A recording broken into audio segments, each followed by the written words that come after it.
بسم اللہ الرحمن الرحیم۔ ناظرین، آئیے ٹیوبرکلوسس ٹی بی کے ماحول پر ٹی بی کی بات کرتے ہیں۔ ٹی بی کس طرح پھیلتی ہے، ٹی بی کیوں پھیلتی ہے، وغیرہ وغیرہ۔ آپ کو یہ تو بات معلوم ہوگی کہ ٹی بی کے حوالے سے بہت بڑی شخصیات جب اس کا علاج دریافت نہیں ہوا تھا وہ وفات پا گئیں، اس دنیا سے چلے گئیں۔ ہمارے قائد اعظم محمد علی جناح بھی اسی مرض کا شکار ہوئے۔ ان دونوں دوا عام طور پر متعارف نہ تھی۔ پھر یہ ہوا کہ اس کی دوا تو آ گئی، لیکن وہ اتنی مہنگی تھی کہ امیروں کے کھانوں سے بھی زیادہ مہنگی تھی، مریض دوائی نہیں لے سکتا تھا۔ پھر ایک وقت آیا، انسانیت نے کروٹ لی اور اب دوائی اتنی اچھی ہے، اتنی سستی ہے، وہی دوائیاں مارکیٹ میں عام آ گئی ہیں۔ ایک عام آدمی جو غریب ہے وہ اس کو افورڈ کر سکتا ہے۔ اور اس سے اچھی بات یہ ہے کہ کسی مریض کو پاکستان میں دوائی خریدنے کی ضرورت محسوس نہیں ہوتی، کیونکہ پاکستان میں حکومت پاکستان نے نجی، سرکاری اور غیر سرکاری سطح پر دوائی کو فری قرار دے دیا ہے۔ اس کے چیک اپ پر بھی کوئی پیسے نہیں ہیں، ڈاکٹر حضرات اس کے فیس نہیں لیتے۔ ڈاکٹر حضرات اپنی جیب سے یا ڈونیشن سے یا گورنمنٹ کی پیش کردہ ادویات سے یا NGOs کی طرف سے وافر مقدار میں مریضوں کو مہینے کی شرط پر ایک ماہ کی دوائی فری فراہم کرتے ہیں۔ ان کے ایکس رے بھی فری ہوتے ہیں، ان کے ٹیسٹ بھی فری ہوتے ہیں۔ تو ایک تو بات یہ ہے کہ اب ٹی بی کا مرض پریشان کن نہیں ہے، نہ مالی لحاظ سے، نہ جسمانی لحاظ سے، نہ طبی لحاظ سے۔ اگر کسی کو ہو جائے تو اس سے ڈرنے کی کسی قسم کی کوئی ضرورت نہیں۔ دوسری بات، کسی گھر میں اگر ہو جائے تو دوائی لینے والا جو فرد ہے وہ کسی کے لیے تکلیف دہ نہیں، نقصان دہ نہیں، کیونکہ جب کسی ٹی بی والے مریض کو دوائی دے دی جاتی ہے تو اس کے جو جراثیم ہیں وہ نیم مردہ ہو جاتے ہیں، اور نیم مردہ جراثیم ایسا ایسا مر جاتے ہیں۔ اس لیے گھر کے باقی افراد کو جو دوائی نہیں لے رہے ان پر ٹی بی کا اثر نہیں ہوگا، شرط یہ ہے کہ دوائی باقاعدگی سے لی جائے۔ لیکن اگر ٹی بی کے باقی افراد میں ٹی بی پھیلی ہوئی ہے اور وہ دوائی نہیں لے رہا ہے، پھر تو اثر ہوگا۔ اچھا، اس کی پہچان کیسے ہو؟ بنیادی طور پر اس کی دو پہچانیں ہیں۔ ایک تو یہ ہے کہ آپ کے گھر میں کوئی ہامتا کامتا کھانستا ہوا بندہ رہتا ہے۔ اگر یہ کھانسی ایک ہفتے سے بڑھ جائے تو اس پر شک کریں کہ خدا نخواستہ یہ ٹی بی تو نہیں۔ ٹیسٹ ہو جائے گا، اگر ٹی بی نہیں ہے تو باقی دوائی لے لیں، 15-20 دن کے لیے ٹھیک ہو جائیں گے، ایک ہفتے کے لیے۔ لیکن اگر ٹی بی کا ڈائگنوز ہو جائے تو بہت اچھی بات ہے، یہ بات آگے نہیں پھیلے گی، اس کو فوراً تشخیص کی طرف لینا چاہیے۔ اس میں کیا ہوتا ہے، کھانسی کرتے کرتے کبھی کبھار گلے سے خون بھی آ جاتا ہے، کبھی کبھار بلغم میں بھی خون آ جاتا ہے، کبھی کبھار یہ بھی ہوتا ہے کہ آپ کسی دوست کو ملے ہیں، اس کی کھانسی کی وجہ سے آپ کو بھی کھانسی ہو گئی ہے، تو پھر آپ بھی اس طرح کھانسی میں رہنے لگے اور بدن سست ہو گیا، بخار بھی ہونے لگ گیا۔ تو ٹی بی کی پہلی علامت کھانسی، دوسری علامت ہلکا بخار اور باقاعدگی سے رہنا اور جسم کا ٹوٹ پھوٹ جانا۔ اور سب سے بڑی بات یہ، اگر اس کا علاج نہ کیا جائے تو ٹی بی والے مریض کا وزن، اس کا ویٹ بہت روز بروز کم ہو جاتا ہے۔ یعنی اگر اس کا ویٹ 70 kg تھا تو ایسا 35-30 پر آ جاتا ہے، اگر 30 تھا تو 15 آ جاتا ہے۔ یوں یہ ہے کہ جن کو ٹی بی ہوگی ان کا ویٹ کم ہوتا جائے گا، جن کو ٹی بی نہیں ہوگی ان کا ویٹ ٹھیک ہوگا، کھانسی ہو یا نہ ہو۔ لیکن اگر ٹی بی ہے تو ویٹ کم ہونا شروع ہو جاتا ہے۔ جس کے ہاں اس کا کیا کرنا چاہیے، اگر آپ نے دیکھا کہ کسی کے ہاں ٹی بی ہو گئی ہے تو ان کے تمام گھر والوں کا علاج، معالجہ، چیک اپ، تشخیص ہونی چاہیے کہ خدا نخواستہ وہاں نہ ہو۔ اس کا یہ سبب نہیں کہ ہر بندہ یہ سوچ لے کہ ہر ایک کو ٹی بی ہے، عین ممکن ہے کوئی ایک آدھ نکل ہے، لیکن اگر کسی کو نہ ہو تو بڑی اچھی بات ہے۔ اگر نکل آیا تو وقت پر اس کا علاج ہوگا، وہ اپنے خاندان کے لیے بھی اچھا ہوگا، معاشرے کے لیے بھی اور اپنے محلے کے لیے بھی، کہ پھیلانے کا سبب نہیں بنے گا۔ لہٰذا اس میں ہچکچاہٹ نہیں ہونی چاہیے۔ اور اس مریض سے جس کو ٹی بی ہے اور وہ دوائی 1 ماہ سے لے رہا ہے، اس کے ساتھ بیٹھتے اٹھتے کسی قسم کی کوئی پریشانی نہیں۔ یہ ٹی بی کھانسی کے ذریعے تو پھیلتی ہے لیکن علاج والے بندے کو نہیں ہوتی۔ اگر ایسا ہوتا تو جو ٹی بی کے مراکز ہیں وہ روز ہزاروں مریض دیکھتے ہیں تو ڈاکٹر روز مر گئے ہوتے، کوئی نہیں ہوتا ایسا۔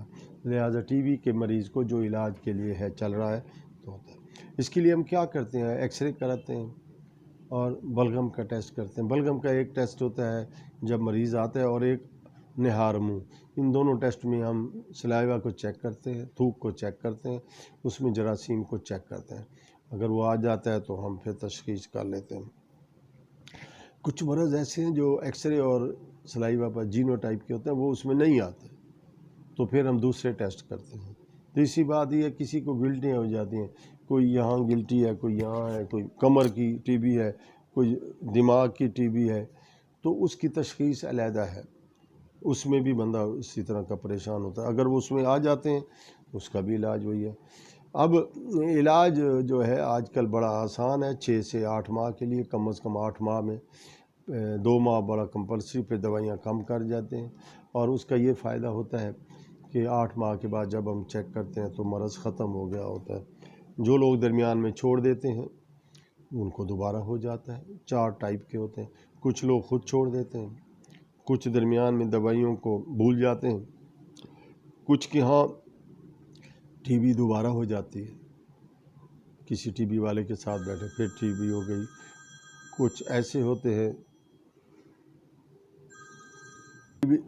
ٹی بی کے حوالے سے ٹی بی کے مریض مختلف اقسام کے ہوتے ہیں۔ ایک تو نیا مریض ہے جس کو ابھی ٹی بی ہوئی ہے، اس کو ہم نیو کیس کہتے ہیں، وہ آئے گا 4 ہفتوں کے کم دورانیہ میں دوائی استعمال کرے گا اور ٹھیک ہو جائے گا، پھر 2 ماہ میں بھی ہو سکتا ہے، 3 ماہ میں، جتنا بھی ڈاکٹر نے۔ ایک بیماری دوبارہ پلٹ آتی ہے، ریلیپس ہو جاتی ہے، اس کو پھر ٹریٹمنٹ اور دے دیا جاتا ہے۔ کچھ ہوتے ہیں کہ ٹریٹمنٹ کو ایکسیپٹ ہی نہیں کرتے، ناکام ہو جاتی ہے ٹریٹمنٹ، اس پر ذرا زیادہ محنت کرنی پڑتی ہے۔ پھر کچھ ٹریٹمنٹ ایسی ہوتی ہے جس میں مریض غیر حاضر ہوتا ہے، پھر وہ واپس پلٹتا ہے، وہ پہلے ہی سمجھتا ہے کہ مجھے نہیں ہے، تو اس کے لیے پھر ہم کرتے ہیں۔ پھر یہ ہے کہ کچھ ایسے مریض بھی ہوتے ہیں جو علاج شدہ تو ہوتے ہیں لیکن ان نون وجہ سے، مکمل انہوں نے پرہیز بھی کیا ہوتا ہے، کام بھی کیا ہوتا ہے، دوائیاں بھی لی ہوتی ہیں، احتیاط بھی کی ہوتی ہے، لیکن پھر بھی ہو جاتا ہے۔ تو یہ 4-5 اقسام ہوتے ہیں، وہ ڈاکٹر اس کے مطابق پھر کرتا ہے۔ اس کے لیے ہمیں کرنا کیا چاہیے؟ پہلے تشخیص ہونی چاہیے، تشخیص کے بعد علاج معالجہ ہونی چاہیے، اچھی خوراک کھانی چاہیے، جنک فوڈ سے پرہیز کرنا چاہیے، گندی کٹی پھٹی چیزیں نہ کھائیں، بازار میں تھوکنے والے ماحول سے دور رہیں، خود کو بھی بچائیں، دوسروں کو بھی بچائیں، تھوک کو راستے میں نہ پھینکیں کیونکہ یہ اگر اڑ کر پھیلی تو یہ پھر کسی اور کو بھی کر سکتے ہیں۔ جب آپ دوائی لے رہے ہیں یا نہیں لے رہے تو تھوک کو کسی برتن میں پھینکیں تاکہ اس سے پھر اس کو واش کر دیا جائے۔ خود کو صاف ستھرا رکھیں، اچھی خوراک، اچھی فروٹ کے ساتھ ساتھ اپنے آپ کو تھکائیں نہیں، اپنا روزمرہ کے معمولات ہیں وہ تو کریں لیکن ایکسٹرا ورک نہ کریں۔ اگر آپ ایکسٹرا ورک کریں گے تو اس کا نقصان یہ ہوگا کہ بدن آپ کی فٹیگ کی طرف جائے گا اور آپ کہیں گے کہ بھئی مجھے کیا ہو گیا، میں تو پھر تھک گیا ہوں۔ اچھا، مریض کو کیا کرنا چاہیے؟ مریض کو بتانا چاہیے کہ وہ ٹی بی کے مرض میں مبتلا ہے، اس کو اویئرنیس دیں اور اسے یہ بھی بتائیں کہ ٹی بی قابل علاج مرض ہے، اسے یہ بھی بتائیں کہ تمہاری جیب پر کوئی فرق نہیں پڑے گا، حکومت پاکستان، اسٹیٹ، وقت کی حکومت اس کا علاج کرا رہی ہے۔ وہ کیوں کراتی ہے؟ کیونکہ اگر ٹی بی پھیل جائے تو ایک معیشت پر بوجھ ہو جاتا ہے۔ تو جب اس کو ذہنی طور پر تیار کریں گے تو وہ مریض دوائیاں لے گا، کھائے گا۔ اسے یہ بھی بتانا ہے کہ 6 سے 8 ماہ تک دوائیاں کھانی پڑیں گی، اور اگر اس نے درمیان میں کوئی ہینگی پھینکی کی، کبھی دوائی کھائی، کبھی نامکمل علاج کرایا تو علاج کا دورانیہ 1.5 سال ہو سکتا ہے۔ اسے سارا سمجھانے کے بعد اس کو گولیاں کھلائیں، دکھائیں، اور اگر دوائی کھانے کے بعد کوئی اسے پریشانی ہوتی ہے تو وہ آ کر ڈاکٹر کو بتائے۔ مثلا پیشاب سرخ آتا ہے تو وہ ایک ریفیمپیسین کی وجہ سے ہوتا ہے، آپ کو پتہ ہونا چاہیے کہ اس دوائی سے اس کا کلر پیشاب میں آتا ہے، اس میں خون نہیں ہے۔ کھانسی کرتے وقت منہ کو ڈھانپ لیں اور جو بلغم نکلے اس کو ڈھانپ دیں مٹی سے، اس کو مٹی میں دفن کر دیں۔ اور ایک بات اور، یہ بات طے ہے کہ ٹی بی ازدواجی تعلقات رکھتے ہوئے کپڑے اور برتنوں کو استعمال کرتے ہوئے نہیں پھیلتی۔ اس چیز کو دور کر دینا چاہیے، کسی کے برتن دور نہیں کرنے، یہ مرثی بیماری نہیں ہے۔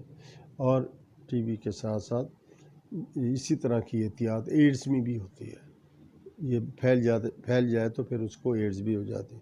کوشش کرنا چاہیے کہ ہمیں مریض کے ساتھ اس کے مرض کی احتیاط کے لیے ہمدردی کا رویہ رکھیں، اور ایک ایسا بندہ ہونا چاہیے جو اس کا ہمدرد ہو، جو ساتھ چلے، جو وقت پر چیک اپ کرے کہ دوائی کھا رہا ہے یا نہیں۔ مریض کیونکہ لاپرواہ ہوتا ہے یا بھول جاتا ہے، تو جو مریض ٹی بی کی حالت میں کھانستے ہوئے تشخیص کرنے کے بعد احتیاط کرتے ہوئے باقاعدہ 5-6 ماہ یا 1.5 سال یا جس طرح ڈاکٹر کہے ادویات کھا لیتا ہے، باقاعدگی کے ساتھ ٹی بی کے مرض سے چھٹکارا حاصل کر لیتا ہے۔ یہ اور بات کہ ایکس رے جب کرائیں گے تو اس پر یہ نشان آئیں گے کہ اس کو کبھی ٹی بی ہوئی تھی، پھیپھڑوں پر نشان آئیں گے یا کوئی اور نشان بھی، لیکن وہ ٹی بی زدہ نہیں ہوگا، ٹی بی سے علاج یافتہ وہ مرض کہلائے گا کہ اب اس کو ٹی بی نہیں ہے۔ اپنا احتیاط، اپنا خیال، اپنے پیاروں کا خیال، اپنی صحت کا خیال ہم پر فرض ہے۔ ہم اپنی صحت کی بقا کے لیے ٹی بی کے اس موذی مرض سے دور ہوں، اس سے چھٹکارا پائیں۔ کسی کو اگر ٹی بی آئے تو اس کی مدد کریں اور لے جائیں، اس کو سمجھائیں۔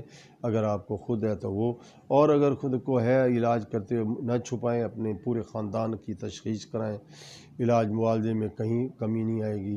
تمام ڈاکٹرز، بازار میں بھی دوائی ملتی ہے، لیکن بازار میں جو دوائی ملتی ہے وہی کی وہی کلینکس پر، وہی کی وہی سرکاری ہسپتالوں میں، وہی کی وہی این جی اوز پر، یا جو ٹی بی کے مرض کے لیے وہ ہے مخصوص سینٹر ہیں، وہاں سے دوائی کسی تفریق، کسی ٹینشن، کسی پریشانی کے بغیر مل جاتی ہے۔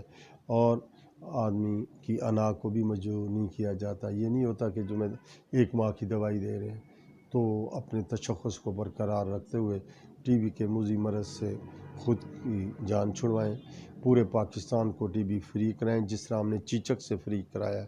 ہاں، جو آپ کے ٹیکہ لگانے کے پروگرام ہیں، حفاظتی پروگرام، بچوں کو وہ ضرور لگوائیں، یہ صحت کی علامت ہے۔ ایک عام بات، دودھ جو ہے، جو ہم حلال دودھ پیتے ہیں، اس میں اگر کوئی جانور کمزور ہو تو اس میں ٹی بی کے جراثیم ہوتے ہیں، تو اس کا ایک حل یہ ہے پاسچرائز، یعنی اچھی طرح ابال لیا جائے 2-3 منٹ، تو وہ ختم ہو جاتا ہے۔ یہ وہ واحد طریقہ ہے۔ اسی طرح اگر آپ کو شائبہ ہے کہ کسی چیز میں کوئی ٹی بی کے جراثیم ہے اور وہ استعمال بھی ضرور کرنا ہے، تو اس کو اچھی طرح ابال لیں، ٹی بی کا مرض ختم ہو جائے گا۔ دودھ کو اچھی طرح ابال کر، اور گائے کے دودھ میں کم از کم اچھی طرح ابال لیں تو پاسچرائز بھی ہو جائے گا، ٹی بی فری بھی ہو جائے گا۔ اپنا خیال رکھیں، اپنا بچوں کا خیال رکھیں، اپنی صحت کا خیال رکھیں، پاکستان کا خیال رکھیں، اپنے معاشرے کا خیال رکھیں۔ وما علینا الا البلاغ۔